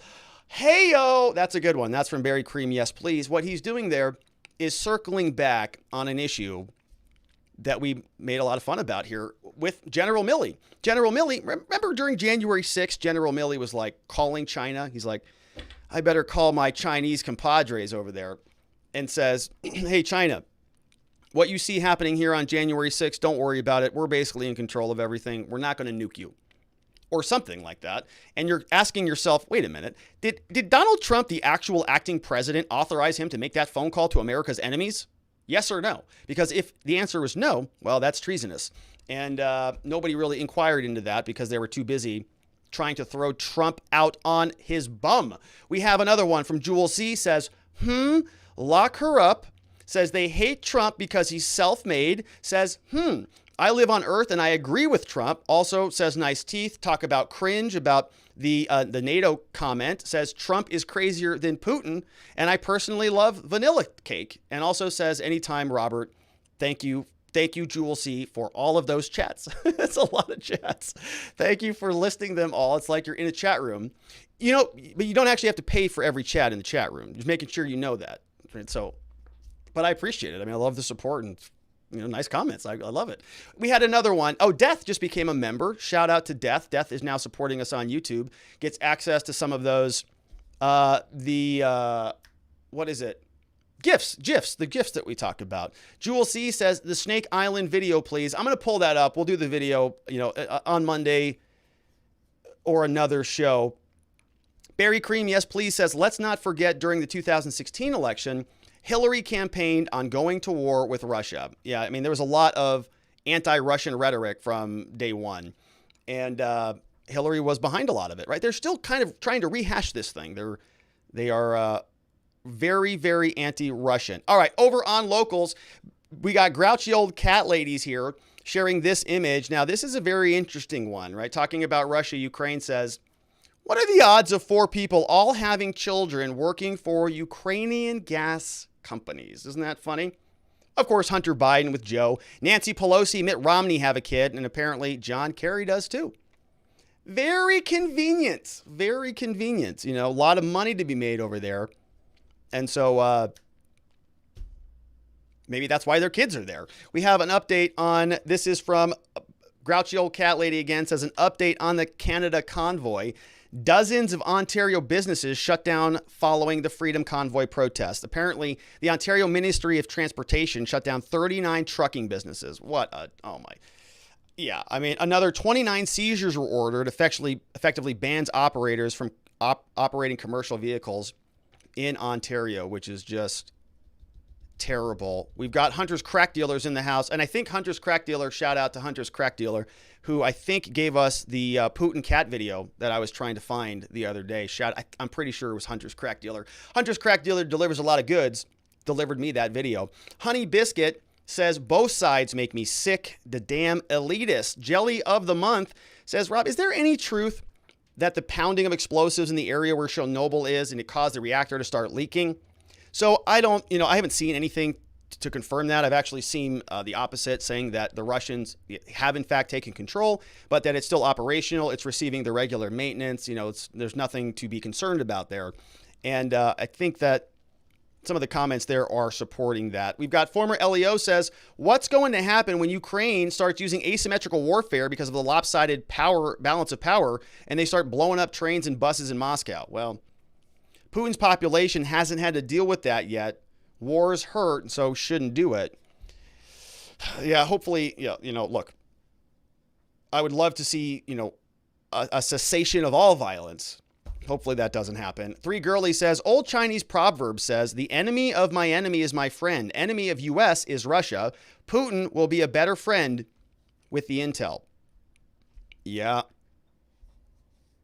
The old Chinese proverbs are pretty astute. Speech Unleashed says, this is what happens when people allow their petty personal dislike of someone they don't even know and will never meet to overrule sound thinking and common sense for voting for who will be president.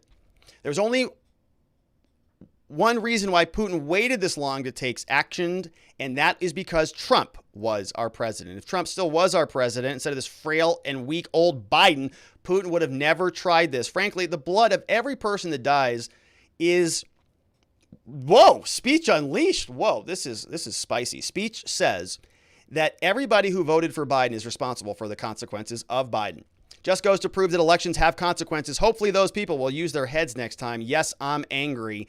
And I can see that speech. Yeah, right. I mean, there are consequences for this. It's not a joke. People are dying, and elections do have consequences. And I know we have a lot of fun here, and sometimes we get jovial and sort of jokey, and I can be, over the top, a little bit aggressive, but it is true, right? These things have consequences, and this is why poor leadership is so devastating for everything. 3 Girlie says, living on or near Navy and Air Force bases for the most of my life, jet noise sounds like freedom. We saw Navy SEALs training in the beaches. These jet noises are unnerving, and my heart goes out to the Ukrainian people. They have the spirit of freedom oozing from them.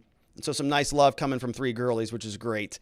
Let's see. Another one from Queen of Tennessee is here. Says, breaking, CNN journalist Bernie Gores is executed. Wait a minute, what is this? So we've got sort of a compare and contrast. CNN posted this. They said journalist Bernie Gores is executed in Kabul. And they posted that back in August. But then they said apparently CNN Ukraine used the same photo.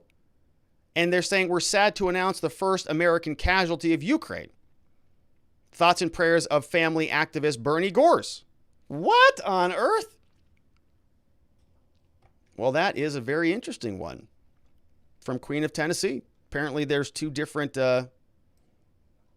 versions of that person. The exact same person died twice in 2 different wars. Weird. All right, we're doing a refresh over here on locals. Queen of Tennessee says Anomaly did a video about Zelensky. They say he's an actor playing the president in a sitcom. Then he decided to run for real, and it's crazy. We've got 3 Girlies with a big comment here. Let me save that one. Queen of Tennessee says supposedly there are bioweapons labs on the border of Russia and Ukraine. I think that I've seen a lot of those headlines. Another one from Queen of Tennessee says that the Russians are firing at military installations, and that it could include U.S. biolabs, right? A lot of conversation about that. C. Reed says, I just don't understand how or why Western culture are trying to divide the Russians and Ukrainians. Are they not in fact the same people? So what if one half of them speak Ukrainian dialect, formerly called Little Russian, or other Slavic language? NATO needs to learn how to mind their own business, let them figure out their own civil war that's been going on for 40 years. Note, Putin's supply is up 50% of gas power to the EU. So how are the sanctions going to work? Kind of like biting the hand that feeds you, right? And that's why a lot of people are scoffing at the idea of sanctions. It's like they need to heat their homes. A lot of that energy comes from Russia. So you're kind of stuck between a rock and a hard place. Putin knows that. Here, Thunder 7 says, there are many reasons for the invasion. Russia has asked many times for the U.S. to remove labs in Ukraine, ignored every time, similar to Wuhan. These are being destroyed along with other military targets. Putin is protecting ethnic Russians living in Ukraine, putting NATO on notice that Ukraine's never going to be a part of NATO. It says fake news will never tell the truth. And I agree, right? There's, I think it's important. That's why it's important to get information and opinions and analysis from a number of different sources. Hand of Nod is here, says, remember, one mission, one purpose, America first. Common people are fighting and dying for the ambitions of leaders far removed from the battlefront. The footage is heart-wrenching. Unfortunately, it's terribly difficult to distinguish propaganda from truth. The fog of war is dense. Be wary of those who call for direct action from NATO and U.S. in particular. Escalating conflict benefits a select few. Not you, not I, not your neighbor, probably a bunch of swamp creatures in D.C. I'm uninterested in testing anti-ballistic missile weapons for real. Putin did not choose invasion in a vacuum. The ugly truth is careless Western machinations are contributing factors. Those same actors are in the White House now. Further, there are reports of scorched earth methods in the Donbass region. Russian-aligned civilians may be dying for Putin's liberation. As thin as Putin's justification may be, it's probable there's a grain of truth on essential ingredients for the best lies. Maintain vigilance. It's from Hand of Nod. Monster 1 says, cronyism. Does that mean we sanction Biden? Yeah, good comments here from Hand of Nod. Monster 1, Robute says, the only reason Biden and other Democrats are angry about the Ukraine invasion is because it screws their ability to earn money from Burisma and from some other bank accounts. Midnight Lime says, how much Bitcoin is in Russia? And then will China help Russia monetary is the big question. Well, they are, right? They're settling a lot of their exports in euros. And so they're divesting themselves from the dollar. I also read a headline that they are dumping big into Bitcoin. And remember, right, look, I was sort of thinking about this the other day. Like, if Putin has a list of oligarchs that he wants to make sure are protected, right, don't you sort of, you bring in 10 people who you trust and who've got their resources, and you make sure everybody's solidified, and anybody else that is now exposed to the West, right, has their capital in these Western banks that Putin knows is going to be taken advantage of or shut down. And you let your enemies out, right? You let your enemies just out there, sort of hang out there with high risk, high exposure. And when the West cuts them off, cuts the banks off, it cuts your enemies out right from under you. I thought that would be an interesting tactic. We have Jeff Rook says, not to say Putin won't be getting coal for Christmas. I really want this to catch. Oh, Putin. I see what you're saying. I really want this to catch on. Says he won't be getting coal for Christmas, but it feels like the elites, the West, the World Economic Forum, whatever you want to call them, have taken a similar stance with Russia as with their own nation citizens. They slowly push forward with a clear goal of subjugation, then feign outrage when their target finally says no and stands their ground. I can't be certain, but my instinct screams at me to tread carefully when the legacy media starts calling anyone, quote, modern day whatever dictator. In times like this, it would be really freaking awesome to have a trustworthy media apparatus. And I agree with that. I think that, Jeff, you're exactly right. People are getting very sort of on CNN, on Fox, everywhere, sort of really excited about war. They're like thrilled about it. They want, go, go, go. You can see all of the war porn footage, all over the place. It's like sick. Robute says, now I wonder if the people who hate the Second Amendment will have insight into why it's necessary. If you implement gun control now, you're going to be arming citizens hoping to be a militia. It's a bit late now. Might even be friendly fire because they didn't have any time to train. If you want militia to be effective, stop gun control and allow for the Second Amendment. Thunder 7 says, Ukraine has been a piggy bank for Biden and Clinton. Ukraine given billions to the West, even though they're the poorest nation in Europe. The money doesn't go to the people, but to the globalists. When Trump questioned this corruption, Dems impeached him. Prosecutor investigating Burisma got fired. A lot more going on than just Putin invading Ukraine. It's not being reported on by the fake news. C. Rose is here. Did you hear that Psaki said sanctions are historic? That's going to stop Putin in his tracks. Enjoy the weekend, brother. Well, listen, I want to give you one right back on that. So historic. I've got a link to Joe Biden's schedule here. I wanted to show you this too, right? So here's how they put their schedules. Joe Biden's schedule here, and C. Rose, look at this. The president meets with NATO heads of state and government in an extraordinary virtual summit. Now, I know that extraordinary could mean, like this is an unusual summit, right? Like, oh, this is we don't normally do these things. It's extraordinary. It's not ordinary. It's extraordinary. But they're doing this for multiple reasons, right? This is a word that has two meanings here. An extraordinary virtual summit to discuss the security situation in and around Ukraine. You don't really need this word, right? That word is not really necessary. So everything's historic, everything's extraordinary, everything is the first ever, this. Okay. Got it. Well done. Jupa says this administration is completely incompetent and useless. Biden is a bumbling fool, no idea what he's doing. Can't believe half the country, quote, voted for this guy.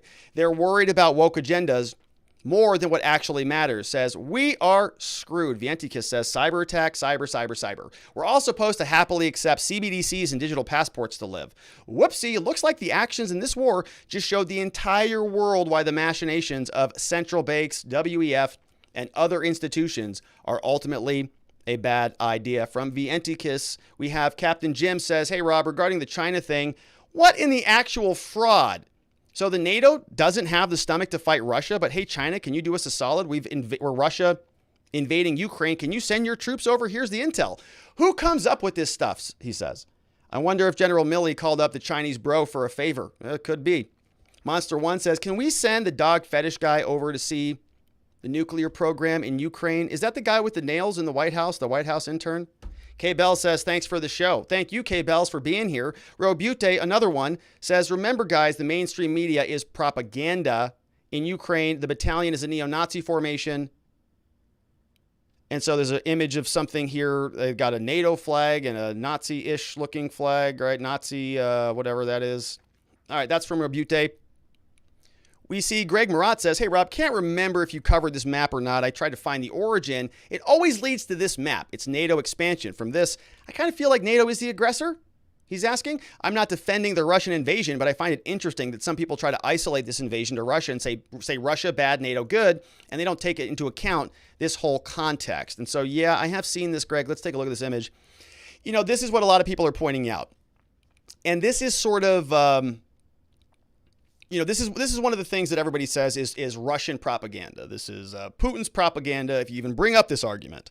But here is what Greg is identifying, and a lot of people are talking about it. So I don't have this in a slide, so I can't draw on it, but you can see Ukraine is sort of here where my map is. And in 1990, the Soviet Union existed, and there was a lot more of the Soviet Union geographically that is in red. You can see that in 2009, that there was a sort of eastward lurch by NATO, pushing back the end of the Soviet Union, or let's say bringing in Ukraine or those geographic regions under the NATO fold, I think is the better way to say it. And so a lot of people are now saying, well, it's actually NATO that is pushing into sort of Russian territory. And a lot of this just comes back to a geographic debate. What I think a lot of this centers around, Greg, is the idea that that Ukraine was an aspiring NATO member. And it could have, we could have sort of left it in this blue, I think is what a lot of people who are sort of critical of this are saying should have happened. That it would have been a lot better to have a bunch of gray zones here, Ukraine being gray, something that is not a NATO member and not a part of Russia. You have these other countries that act as a buffer between the two sort of, global entities. You've got Russia on the one side and you've got this sort of neutral zone. But it sounds like, right, that was never even offered to Russia. Russia said, we sort of want to assure that Ukraine is not part of NATO. Don't know if Biden and NATO said, fine, we're going to have that. A buffer zone sounds good. We're going to take that off the table. Ukraine will never be a part of NATO. Would Putin have still invaded? Don't know. But at least you sort of know on that issue. And if you said, okay, we're going to create this buffer zone, and Putin says, well, that's not good enough, right? Well, then it's not really about that. And he's trying to get something for nothing, right? He's using this as a pretext. But if you take the issue away from him, well, then he doesn't have that pretext anymore. So it's a great map. I've seen a lot of it. I think it's very interesting, and it's probably, sort of the bedrock of the whole thing. Tim Flynn says, so I guess what we're saying is that if Trump were in office, he'd be launching nukes on Moscow.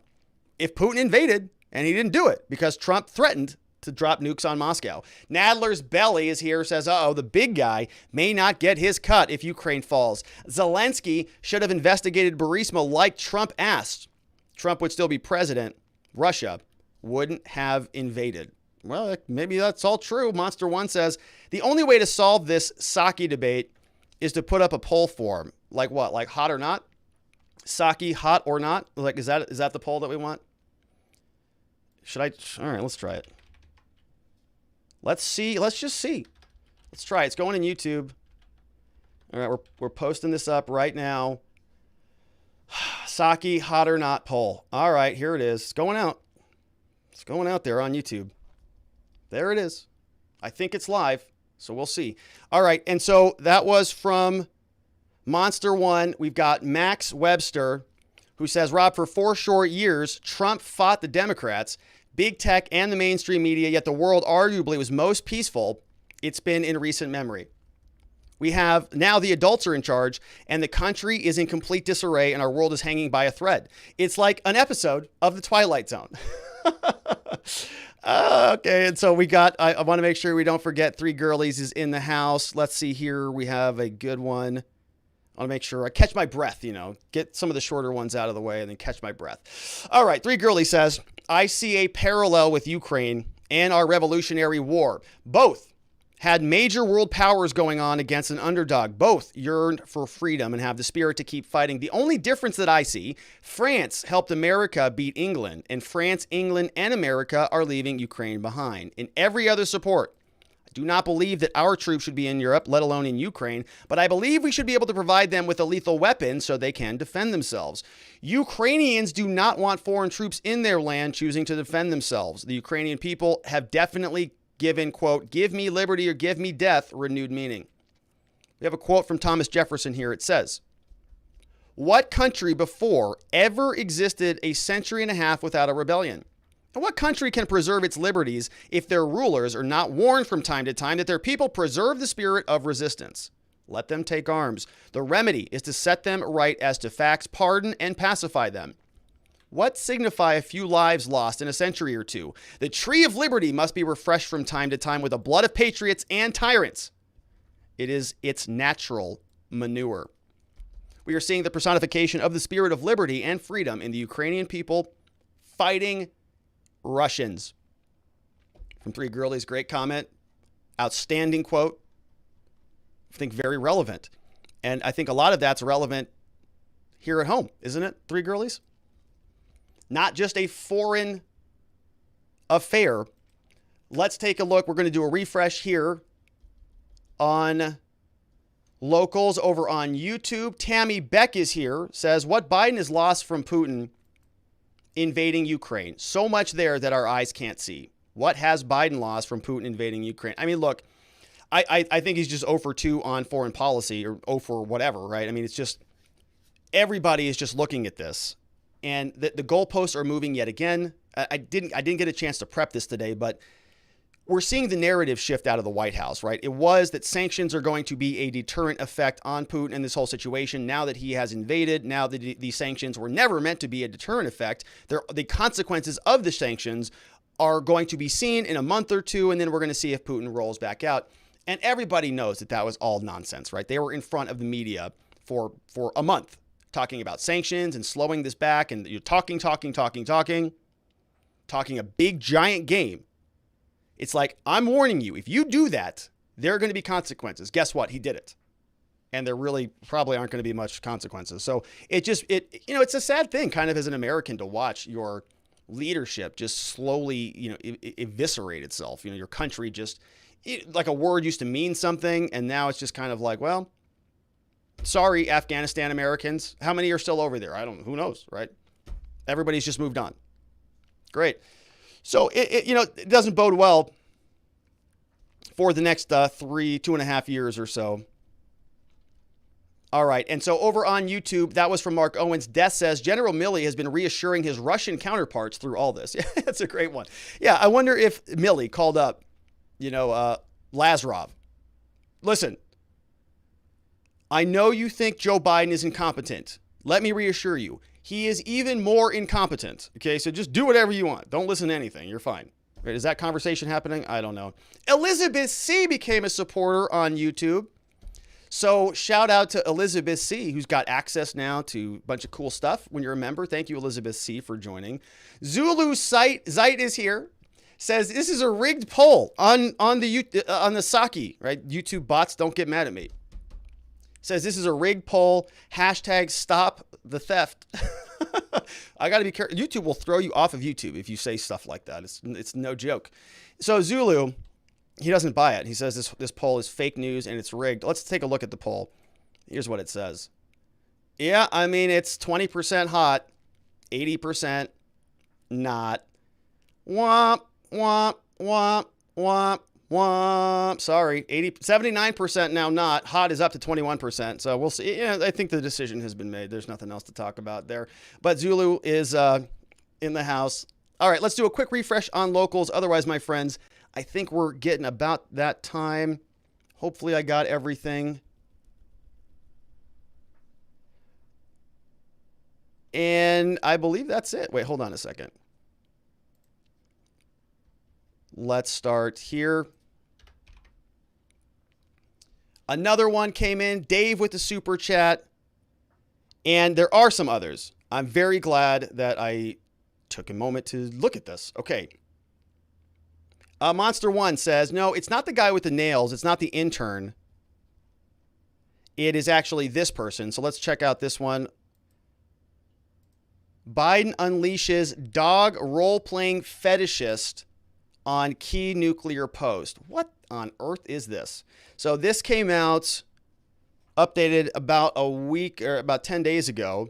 Biden administration, new top dog at a key nuclear agency is an MIT-trained engineer whose fetishes include tying up his partner while he eats dinner and watches Star Trek. Well, that's kind of weird. A guy's name is Sam Britton, apparently, appointed to serve as Deputy Assistant Secretary of Spent Fuel and Waste Division at the Department of Energy. No, we can't. This is no. We can't, I don't know. What? Okay, so that's very curious. I think they were in dog masks and muzzles on all fours on the ground. I think that's what we saw.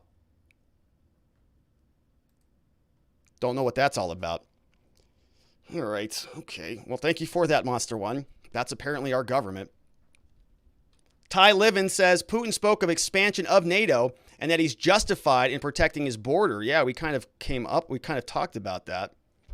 Jeff Rook says, I keep trying to make points, but I finally have a question. You've spoken on it before, but how do you see the WEF, goals, threat level, paper tiger? No, I think it's a legitimate thing. I mean, I really do think that, I don't think it's a conspiracy at all. I mean, you can go read their literature and you can listen to every single one of the politicians out there taking their policy book and just taking it back to their governments and just trying to implement it. I mean, Build Back Better and all of that, I think was the originator of all of that was the World Economic Forum. Every single one of our moron leaders who are basically just automatons, right? They're just sort of elected figureheads, all came out, Build Back Better every day. Boris Johnson, Joe Biden, every one of these politicians, right? How does that structure happen? Do they all go to a running a country convention? And they all get a memo and they come back and they enact it. It's a real thing, right? And even the Premier Kenny, many people are now acknowledging it. It's a real thing. They have a massive amount of power. I think that largely it exists as sort of a superstructure over the old school forms of governance, right? The government matters, but does it, really to some degree? You take a look at industry versus governance. How often do we hear the politicians whine and complain about Facebook or whatever, big tech conglomerate and do literally nothing about it? Who is really running things? Yeah. Grouchy old cat lady says, is this Biden's way of getting the country back together? Everyone rallying behind NATO? Not sure about that one. Max Webster says, Rob, for 4 years, they fought. We got that one. Let's see. We had another one from Captain Jim. By the way, the guy in the video you've played at the beginning was actually lamenting that the machine guns are just handed out to anyone, basically decrying it as a cluster. Oh, so Captain Jim was... That's great. It's good to know.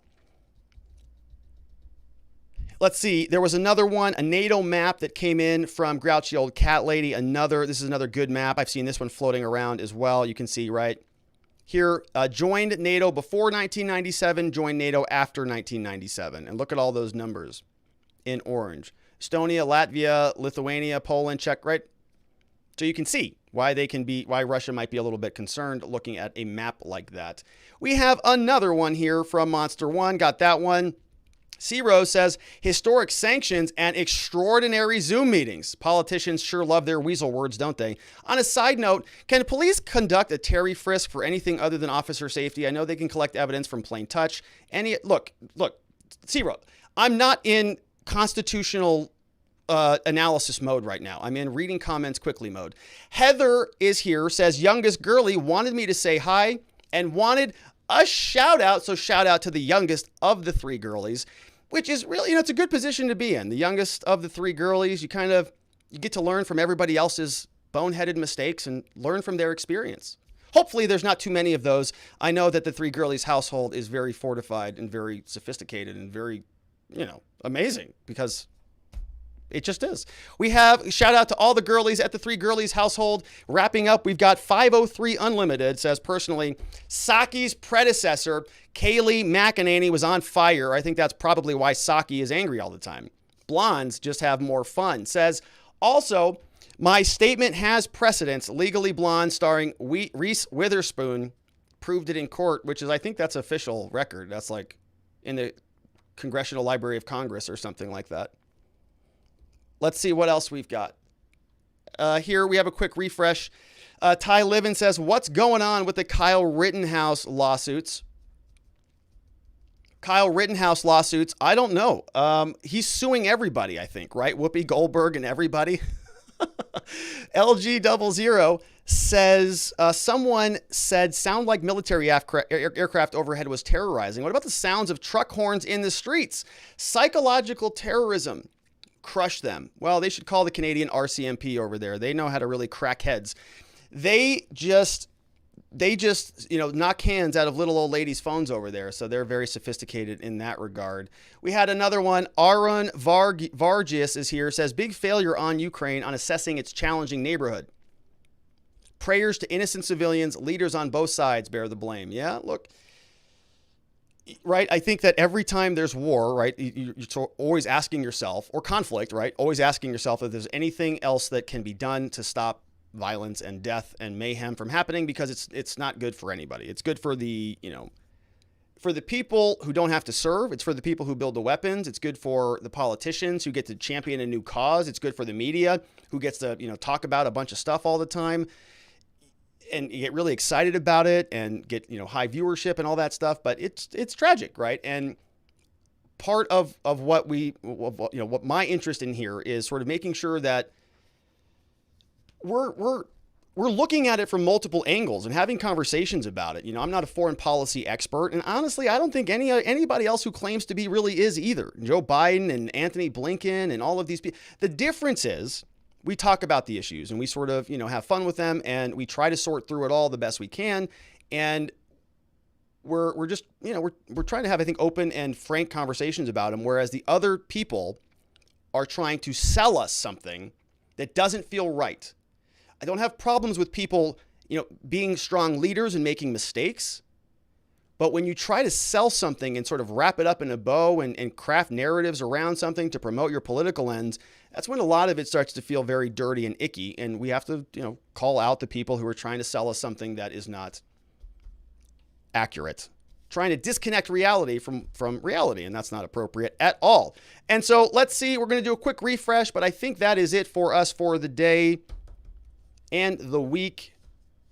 And it looks like it is. And so before we get out of here, I want to thank our Spotlight supporters, of course, Dr. EMB, Chris Romero. We've got Wolfgang Deo. And so big shout outs. Thank you to everybody who is supporting the show with your generous support. And so be sure to go follow them and Wolfgang Deo in particular on Twitch. Also, check out the R&R Law Group, our law firm in Scottsdale. We help good people charged with crimes, and Eric's House, an amazing nonprofit organization over at ericshouse.org.